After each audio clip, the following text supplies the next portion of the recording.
Welcome back to the Foundry by Forge College. Today, we're literally putting on our hard hats and drafting the architectural blueprint for on-chain identity management.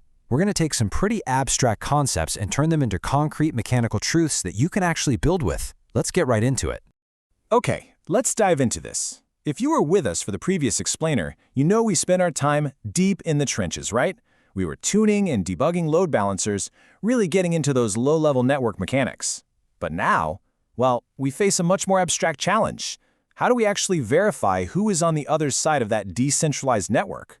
I mean, how do we build trust in an environment that's literally designed to be trustless?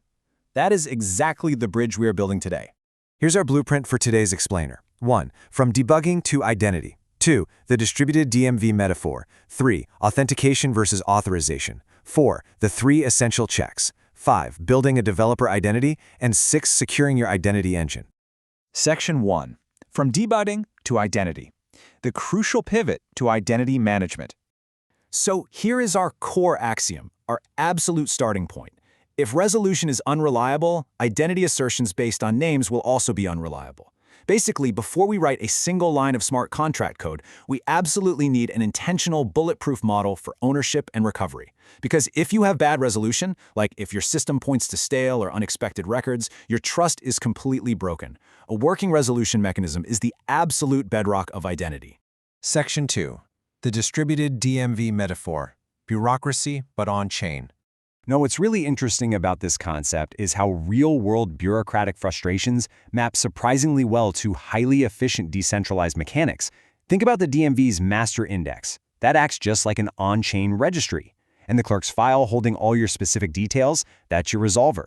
The ID photo and signature proving you are who you say you are, that represents the controller. And those notarized documents you always have to bring in, those are your attestations. It's the exact same logic, just running on smart contracts instead of, a slow-moving line in a physical building. And right at the center of this whole DMV setup is your identifier. Just like a license plate on your car, an identifier absolutely must be unambiguous. It's a stable, human-readable registration number that points to a specific controller and a file. And remember, the master index, the registry, is the ultimate, undeniable authority on who actually owns that license plate. Section 3. Authentication versus authorization, knowing the difference. So the crucial point is that there is a massive difference between these two. Authentication is proving control via a private key. It's the equivalent of walking up to that DMV clerk and presenting your photo ID to prove you are the owner. Authorization, on the other hand, is delegating permission to act.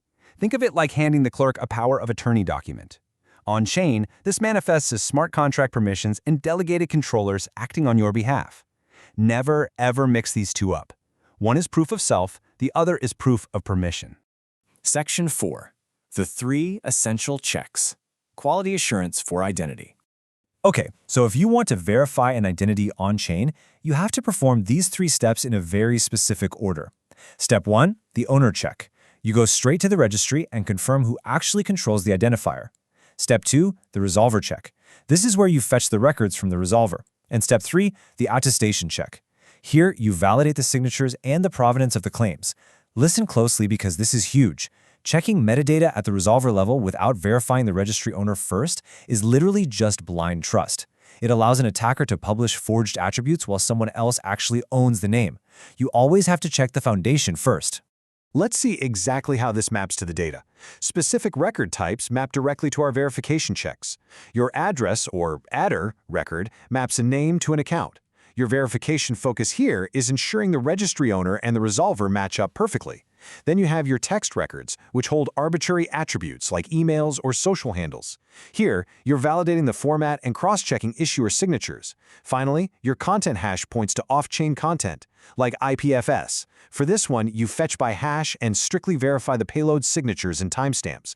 Put it all together, and it creates a completely foolproof validation sequence. Section 5. Building a developer identity. A step-by-step practical scenario. All right, let's look at a practical step-by-step workflow. First, establish your identifier. Basically, register that name, so the registry points to your controller address. Second, select your resolver and populate your records, your address, text, and content hash. Third, create attestations. This is like getting an email verified by a trusted issuer and storing that signed payload. Fourth, run that verification flow we literally just talked about to ensure a relying party can actually trust it. And fifth, set up rotation and revocation handles. Mastering these practical workflows is central to understanding the wider Web3 concepts we teach in the programs at Forge College. Once you nail this flow down, building robust, decentralized systems becomes so much easier. Section 6. Securing your identity engine. Safety standards and hygiene. And this brilliantly illustrates why maintaining strict operational hygiene is absolutely critical. This means implementing key rotation policies and utilizing multi-sig or smart contract controllers to avoid a single point of failure. It also means setting conservative attestation lifetimes, meaning short expirations so a leaked credential doesn't just live out there forever, and using explicit revocation flags. Implementing these rules drastically reduces the blast radius if a private key is ever compromised. It's like building bulkheads into your ship. So, here's the ultimate golden rule to take away from all of this. Treat each claim according to its provenance and the set of checks needed to trust it. Trust is not a default state on-chain. No way. Trust is a highly active, multi-step engineering process. You have to earn it, and you have to verify it mechanically. Which brings us to our final question. Are you ready to start registering and linking names? Now that you have the conceptual foundation and the mechanical checklist, you're fully prepared for our next explainer, where we'll actually execute these workflows live. I want to thank you so much for joining me today. To continue your Web3 education and dive deeper into the subject, be sure to visit forge.college. Keep building, keep verifying, and I'll see you in the next one.